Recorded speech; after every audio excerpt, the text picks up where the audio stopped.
안녕하세요. 저는 50대 초반의 여자입니다. 익명으로 제 이야기가 소개된다는 말을 듣고 어렵게 사연을 보내게 되었습니다. 저는 남편과 30대 중반에 결혼했습니다.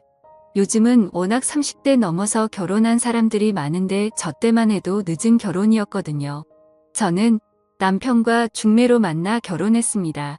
그래서 부모님이 엄청 좋아하셨어요. 그래서 결혼하고 딸 둘 낳고 나름대로 잘 살고 있었죠. 남편은 직장을 다니다 그만두고 현재 사업을 하고 있고요. 제 남편에는 형이 2명이 있습니다.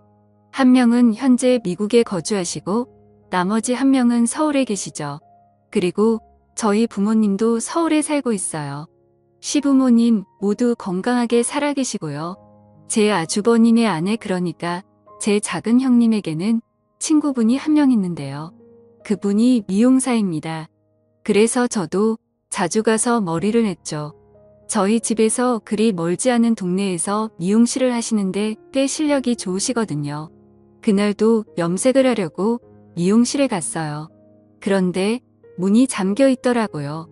잠시 외출했나 영업을 안 하나 생각이 들면서 내일 다시 와야 하는 고민이 들더라고요.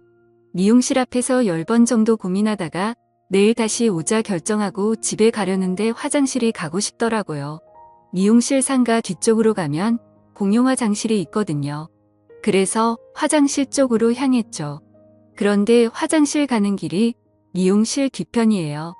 머리 감는 공간이요. 그래서 머리 감는 공간 뒷문으로 나가면 바로 화장실이 나오거든요. 아무튼 화장실을 가려고 하는데 미용실 쪽에서 여자 신음소리가 나는 거예요. 이상하잖아요. 분명 문이 잠겨 있었는데요. 제가 살펴보니까 미용실 뒤쪽에 아주 작은 창문이 하나 있거든요. 환기할 수 있는 창문이요. 그 창문이 아주 살짝 열려 있더라고요. 그래서 까치발을 들고 그 창문으로 미용실 안을 들여다봤죠. 근데 작은 형님 친구분이 거기에서 웬 남자랑 그 짓을 하고 있는 게 아니겠어요. 머리 감는 그곳에서 남자랑 아주 난리가 났더라고요. 그 친구분은 당연히 유부녀예요. 아이도 하나 있고요. 그 아이를 실제로 본 적도 있어요. 기가 막히더라고요. 유부녀가 미용실 문 잠가놓고 웬 남자랑 그 짓을 하고 있으니까요. 근데 그 남자가 왠지 낯이 익었습니다. 그래서 아주 자세히 얼굴을 봤는데 아니 글쎄 저희 작은 아주버님이 아니겠어요? 그러니까 작은 아주버님이 와이프 친구랑 바람을 피우고 있는 장면을 제가 목격한 겁니다. 너무 놀라서 순간 저는 악하고 비명을 질렀어요. 저도 모르게 나온 소리라 당황했죠. 그런데 그 순간 작은 아주버님이 고개를 돌려서 창문 쪽을 바라보는 게 아니겠어요?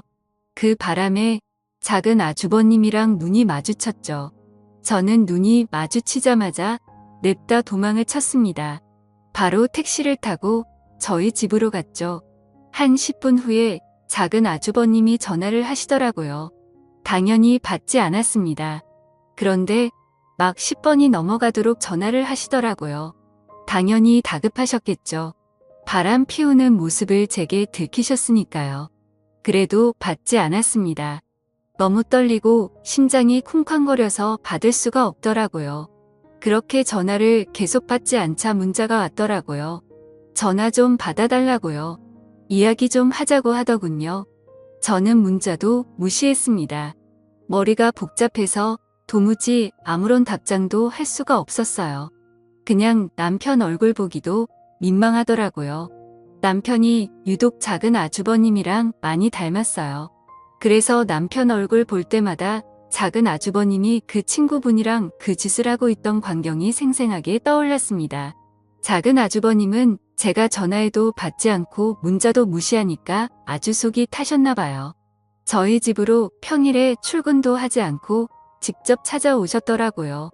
처음에는 아예 문도 열지 않으려고 했는데 작은 아주버님을 계속 문 앞에 세워두는 것도 예의가 아닌 것 같아서 문을 열어드렸습니다. 생전 그분이 저희 집에 오시지도 않고 오신다고 해도 뭐 사가지고 오시는 분이 아닌데 그날은 글쎄 과일 바구니를 들고 오셨더라고요. 세상 친절한 웃음을 지으면서 과일 바구니를 저에게 주셨습니다. 남편이랑 같이 먹이라고요. 저는 들어오시라고 하고 커피를 한 잔 타드렸습니다. 작은 아주버님은 뜨거운 커피를 거의 원샷 하시더니 제게 물으셨습니다. 다 봤냐고요? 저는 시치미를 뗐죠. 무슨 말인지 모르겠다고요. 그랬더니 저랑 눈 마주쳤잖아요. 라고 하더라고요. 더는 모른 척할 수가 없어서 이실 찍고 했습니다. 다 봤다고요. 실망이라고도 했습니다. 어떻게 다른 사람도 아니고 작은 형님 친구분이랑 그런 짓을 벌일 수가 있으시냐고. 당장 정리하라고 했죠. 그랬더니 그때부터 작은 아주버님이 정말 사정사정 하시더라고요. 한순간에 실수였다고요. 심지어 그 친구분이 본인을 계속 아주 작정하고 유혹했다고 했습니다. 자기는 안 된다고 거절을 했는데도 계속 작정을 하고 달려들었답니다. 여자가 그렇게 달려드는데 버틸 남자가 어디 있겠냐면서 실수했다고 하시더군요. 바람이고 뭐고 그런 것도 없었다고요. 이미 정리된 관계라고요. 그러니 제발 작은 형님에게 말하지 말아달라고 하셨습니다. 안 그래도 작은 형님에게 말해야 하나 말아야 하나 고민이 됐거든요. 하지만 말하지 말아달라고 부탁을 아닌 심술이 나서 작은 형님에게 당장 고자질하고 싶었습니다. 그런데 작은 아주버님이 그런 제 마음을 읽으신 것 같더라고요. 대뜸 저에게 비밀로 해주면 제 남편이 빌린 돈을 갚지 않아도 된다고 하시더군요. 저희 남편이 사업 시작하면서 작은 아주버님께 돈을 좀 빌린 게 있거든요. 그래서 달마다 조금씩 작은 아주버님께 그 빌린 돈을 갚는 중이었습니다. 솔직히 저도 사람인지라 솔깃하더라고요. 빌린 돈을 갚지 않아도 된다고 하신 이 마음이 흔들린 것이 사실입니다. 아무리 가족이라고 해도 남의 가정일인데 제가 굳이 말할 필요가 있겠냐고요. 그냥 모른 척하는 게 현명한 거 아니겠냐고요. 그래도 대놓고 비밀로 해주겠다는 게 너무 속 보이는 것 같고 왠지 죄책감도 들어서 일단 생각해 보겠다고 했습니다. 저도 생각을 정리할 시간이 필요하다고요. 작은 아주버님이 잘 좀 생각해 보달라고 하시더군요. 그리고 거듭 비밀로 해달라고 하고 돌아가셨습니다. 그때부터 진짜 잠이 오지 않더라고요. 도저히 어떻게 해야 할지 몰랐습니다. 그렇게 고민 끝에 저는 일단 비밀로 하기로 했어요. 작은 아주버님이 다시는 그러지 않겠다고 하시니 믿어보기로 한 거죠. 실수였다고 했으니까요. 그런데 그 말이 다 거짓말이었더라고요. 제가 비밀로 했는데 왠지 찝찝했습니다. 그래서 그 뒤로 몇 번 미용실에 갔죠. 혹시 작은 아주버님이 또 계실지도 몰라서요. 그런데 글쎄 작은 아주버님이 또 미용실에 앉아 계신 겁니다. 작은 아주버님이 그 친구분이랑 커피를 마시고 계셨는데 아주 다정해 보이더라고요. 누가 봐도 사랑을 나누는 연인 사이였습니다. 그 모습을 보고 바로 다음 날에 작은 아주버님께 전화해서 따졌죠. 친구분이랑 만나고 계신 거 다 봤다고요. 왜 거짓말 하시냐고요. 왜 정리를 안 하세요? 그랬더니 아주버님은 정리를 하려고 했는데 그 친구분이 자기랑 헤어지면 죽겠다고 했답니다. 그래서 도저히 정리할 수가 없었대요. 그런데 시간을 주면 반드시 정리하겠다고 하시더군요. 그때부터 왠지 저도 모르게 작은 아주버님이랑 공범이 된 것만 같아서 죄책감 때문에 남편 얼굴도 잘 볼 수가 없었어요. 그래서 고민하다가 그 친구분을 찾아갔습니다.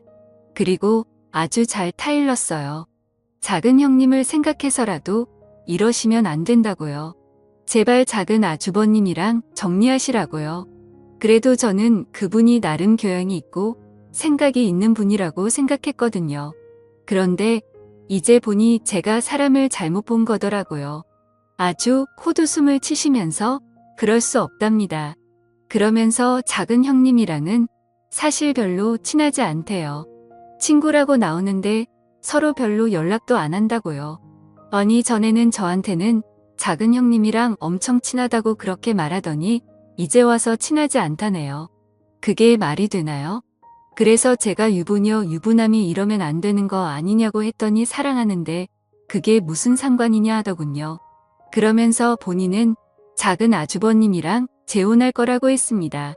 자기 남편에겐 이미 이혼하자고 말한 상태고 자기는 무서울 게 없대요. 작은 형님이 모든 사실을 알아도 무서울 게 없답니다.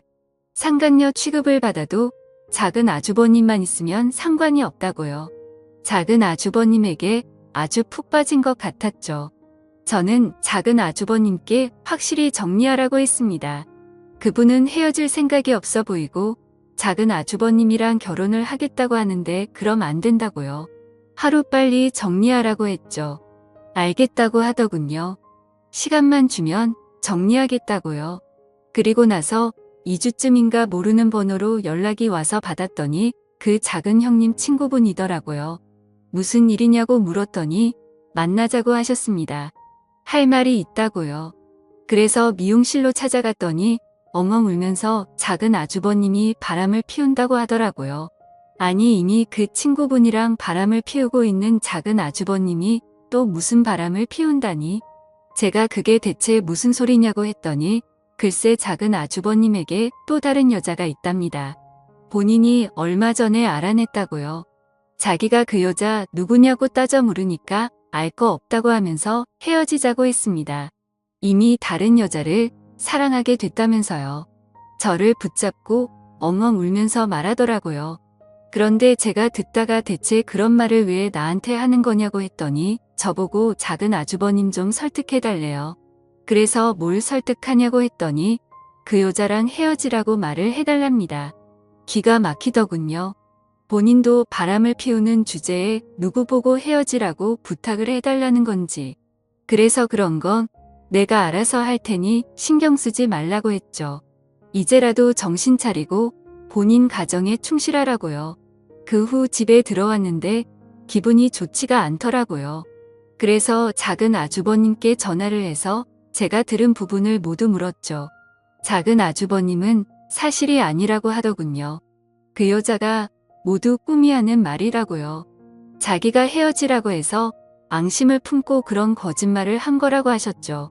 그런데 제가 느끼기엔 거짓말 같지는 않았거든요. 정말 슬퍼하면서 울었으니까요. 정말 진심으로 하는 말 같았습니다. 저는 작은 아주버님이 또 다른 여자와 바람을 피우고 있다고 확신했습니다. 이쯤 되니 모르는 척하는 것도 죄스럽겠더라고요. 그래서 남편에게 모두 말했습니다. 그동안 있었던 일을 전부 말했어요. 당연히 남편은 화를 냈죠. 왜 이제야 말하는 거냐고 엄청 뭐라고 했습니다. 저보고 그 돈 안 갚아도 된다고 해서 흔들린 거냐고요. 솔직하게 말했죠. 흔들렸다고. 그래도 이제라도 정신 차리고 사실을 말하는 거라고요. 남편이 작은 아주버님께 전화를 해서 정말 엄청나게 뭐라고 하더라고요. 서로 고성이 오고 갔습니다. 휴대폰 너머로 작은 아주버님이 신랑에게 욕을 하는 소리도 들렸고 아주 난리가 났어요. 작은 아주버님은 저희 신랑한테 신경 끄라고 하시더군요. 남편이 작은 아주버님께 한 소리 했지만 막상 작은 형님에게 말하는 건 꺼려했습니다. 본인 입으로 도무지 말할 수가 없대요. 저도 마찬가지고요. 그래도 저는 역시 말해야 한다는 생각이 들었습니다. 만약 제가 작은 형님이었다면 저는 저에게 말해주기를 바랬을 테니까요. 저는 정말 어렵게 용기를 내서 작은 형님에게 말했습니다. 그동안 있었던 일 전부 숨기지 않고 말했죠. 작은 형님이 그동안 작은 아주버님이 외도를 감추고 있었던 걸 알면 저를 죽을 때까지 보지 않겠다고 하실지도 모르지만 있는 그대로 말씀드렸어요. 그런데 작은 형님은 이미 알고 계시더라고요. 친구분이랑 바람을 피운 것도 알고 계시고 다른 여자랑 바람이 난 것도 알고 있었어요. 심지어 다른 여자가 누구인지도 알고 있더라고요. 글쎄 회사 경례랍니다. 나이가 40대 초반이래요. 10살은 넘게 차이가 나는 여자랑 바람이 난 거죠. 더 기가 막힌 것은 바람이 이번이 처음이 아니라는 겁니다. 결혼 생활하면서 작은 아주버님이 엄청 많은 바람을 피웠다고 하더라고요. 그걸 알면서도 작은 형님은 지금까지 모른 척 눈 감아준 거였고요. 작은 형님은 저에게 조금 실망했다고 했지만 이제라도 말해줘서 고맙다고 하시면서 자기를 도와달라고 하셨습니다. 어떻게 도와주냐고 했더니 자기 계획을 말씀하시더라고요. 알고 보니 이미 작은 형님은 많은 부분을 계획하고 계셨죠. 일단 작은 아주버님이 작은 형님 이름으로 구매했던 아파트 2채를 모두 형님이 파셨대요. 작은 아주버님이 사업을 하면서 돈을 조금 모으셨거든요. 그런데 세금을 내야 하니까 작은 형님이 이름으로 아파트를 산 거죠. 그래서 작은 형님이 그 아파트를 몰래 판 거고요. 작은 형님은 작은 아주버님 몰래 이사를 하실 계획이었어요. 아무도 모르는 곳으로 몰래 떠나실 계획이었던 거죠. 그런데 그러려면 작은 아주버님이 오랫동안 집을 비우셔야 하는데 정말 작은 아주버님이 엄청난 짠돌이였거든요. 그래서 꼭 점심도 집에 가서 드세요. 웬만하면 외식도 잘 안 합니다. 기가 막힌 건 지금까지 수많은 여성들이랑 바람을 피워도 그 여자들이랑 여행 한 번 안 갔답니다. 평소에는 밥도 항상 집에 와서 먹고요. 저는 그런데도 어떻게 바람을 피울 수 있는지 신기하더라고요. 아무튼 그래서 작은 형님은 작은 아주버님이 오랫동안 집을 비울 신반이 있어야 한다고 하셨어요. 그동안 포장 이사를 불러서 이사를 해야 하니까요. 엄청난 계획을 저보고 도와달라고 하시더군요. 도와주면 지금까지 침묵했던 부분을 모두 용서해 주겠다고 하시면서요. 고민이 많이 되었습니다. 나중에 일을 제가 도와준 걸 작은 아주버님이 알게 되면 큰일이잖아요. 그런데 다른 한편으론 작은 형님을 도와드리고 싶더라고요. 같은 여자여서 도와드리고 싶었습니다. 그래서 남편 모르게 작은 형님을 도와드리려고 고민을 하다 남편을 이용했어요. 낚시를 좋아하거든요. 그래서 작은 아주버님 데리고 낚시를 다녀오라 했습니다.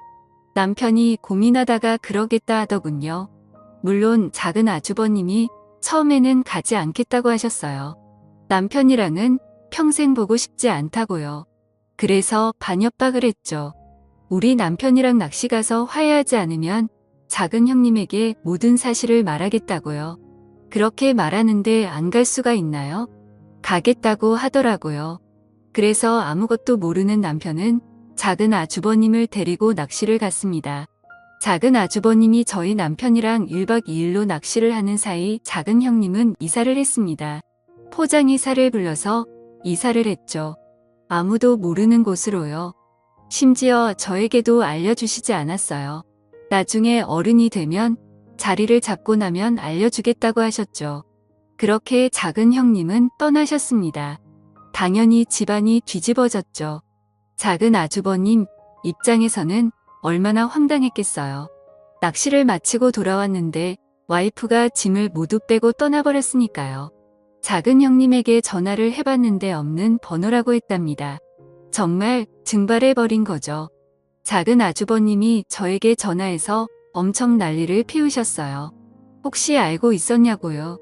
저는 당연히 몰랐다고 했죠. 시치미를 떼면서 몰랐다고 했습니다. 어떻게 그런 일이 있을 수 있냐면서 놀라운 척했죠. 황당한 건 남편도 마찬가지였어요. 저보고 진짜 아무것도 몰랐냐고 하더라고요. 저는 당연히 모른다고 했고요.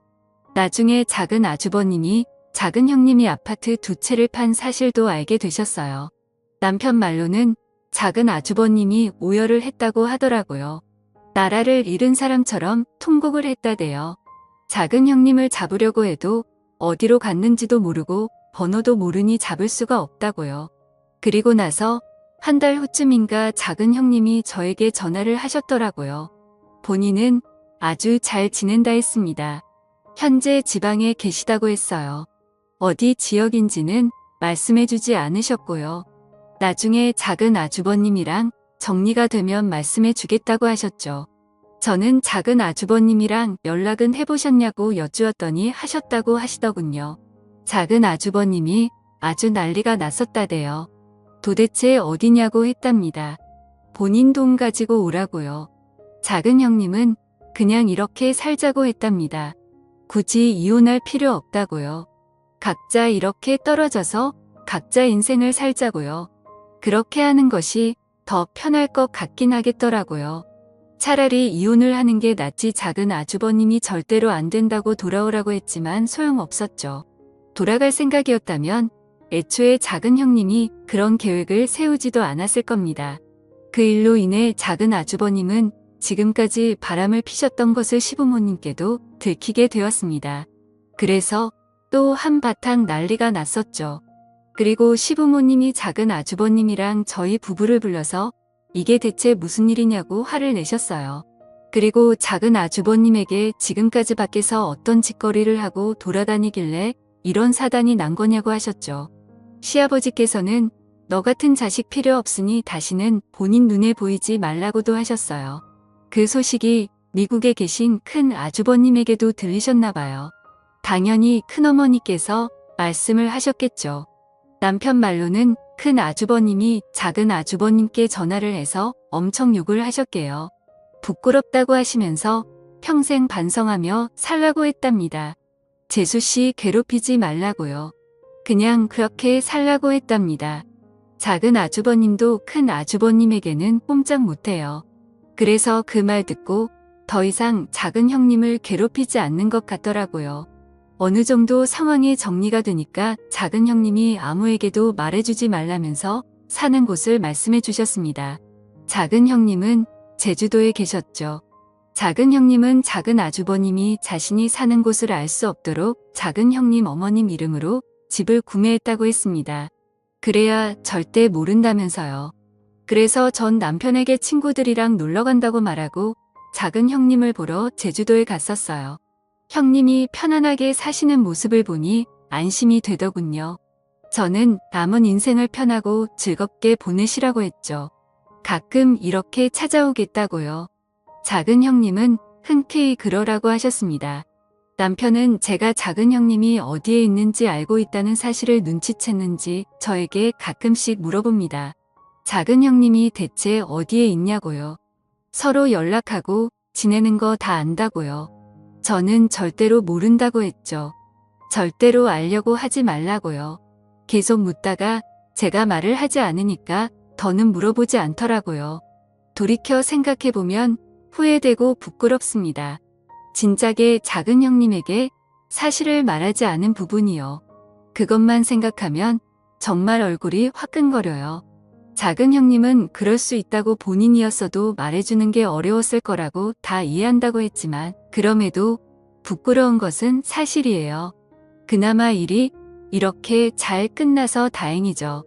제 이야기를 들어주셔서 감사합니다. 집안에 좋지 않은 일이라서 말을 꺼내는 게 조심스러웠어요. 제가 잘못한 부분도 있으니까요. 하지만 같은 여자로서 통쾌한 부분이어서 이렇게 익명으로 사연을 보내게 됐습니다.